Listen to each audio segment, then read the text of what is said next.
Shalom, selamat pagi saudara-saudara. Kita berjumpa lagi dalam program Renungan Harian Toraya, edisi Selasa 2 Juli 2024. Mari kita berdoa untuk pembacaan firman Tuhan. Bapa di surga, terima kasih anugerah-Mu dalam hidup kami. Saat ini kami persiapkan diri untuk mendengar firman-Mu. Biarlah firman Tuhan akan lebih membuat kami memantulkan terang Tuhan. Dalam Kristus kami berdoa. Amin. Mazmur nomor 18 ayat 1 sampai 6 dan ayat 43 sampai 45. Nyanyian syukur Daud. Untuk pemimpin biduan dari hamba Tuhan, yakni Daud, yang menyampaikan syair nyanyian ini kepada Tuhan sesudah Tuhan melepaskan dia dari cengkeraman semua musuhnya dan dari tangan Saul. Ia berkata, "Aku mengasihi Engkau, ya Tuhan, kekuatanku. Ya Tuhan, bukit batuku, gubuk pertahananku, dan penyelamatku.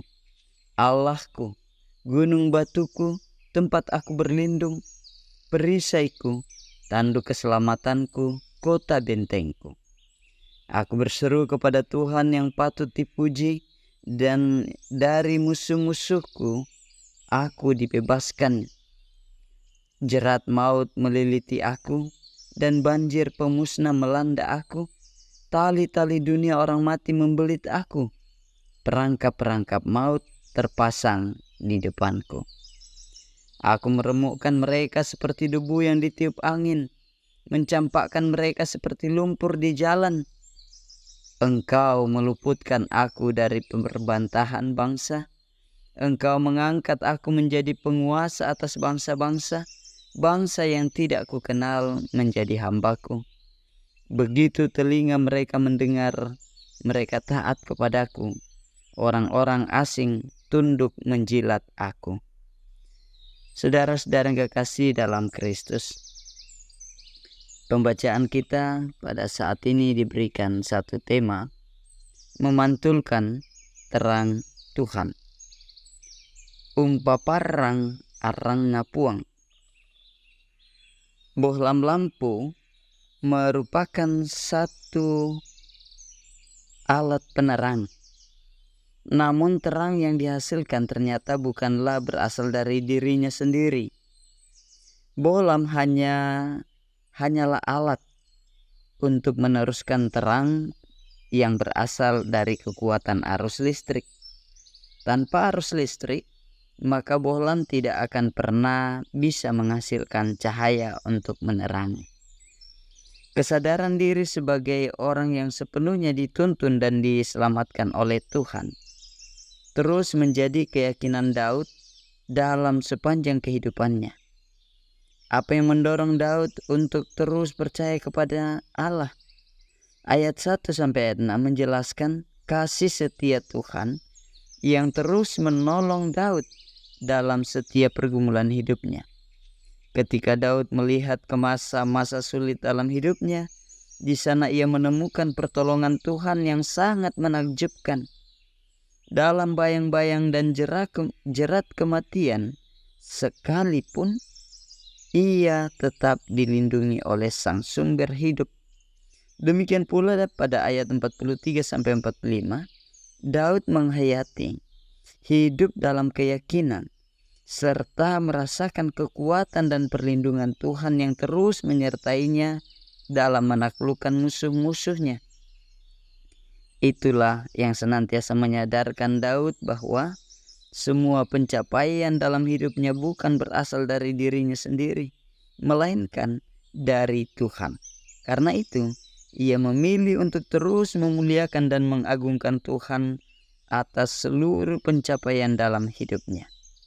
Daud senantiasa menyadari dan memberi diri menjadi alat di tangan Tuhan untuk menyatakan kemuliaan Tuhan.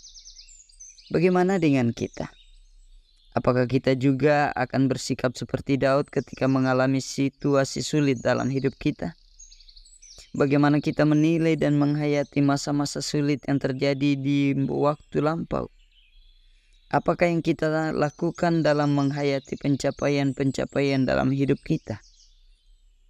Saudara-saudara, karya Tuhan melalui kisah Daud tentu menjadi petunjuk bagi setiap orang percaya untuk merenungkan dengan bijak semua pencapaian dalam hidupnya, sehingga ia memantulkan terang Tuhan. Saudara-saudara, begitulah seharusnya cara merespon kasih setia Tuhan. Mari bersama-sama dalam perenungan, bagaimana dengan saya? Apakah saya senantiasa sadar bahwa di luar Tuhan saya tidak dapat menghasilkan sesuatu yang baik? Lebih jauh lagi, kita bertanya dalam perenungan, apakah dalam semua pencapaian dalam hidup saya, Tuhanlah yang dimuliakan? Saat ini firman Tuhan mengajak kita untuk terus memantulkan terang Tuhan. Amin. Mari kita berdoa. Terpuji kekal Engkau Tuhan, dari perenungan firman-Mu saat ini, mengajarkan kami untuk hidup memantulkan terang Tuhan. Berkati kami, berkati umat-Mu dalam keluarga, dalam aktivitas, dalam tugas mereka, dan usaha-usaha yang dilakukannya. Berkati anak-anak dalam masa tumbuh kembang dan pendidikan. Berkati mereka juga dalam masa muda, dan berkati yang sedang berjuang untuk pekerjaan. Ya Tuhan, berkati juga mereka yang bersuka cita dengan berbagai kebahagiaannya, dan lawat mereka yang memohonkan pertolongan Tuhan. Dalam Kristus kami berdoa. Amin. Shalom.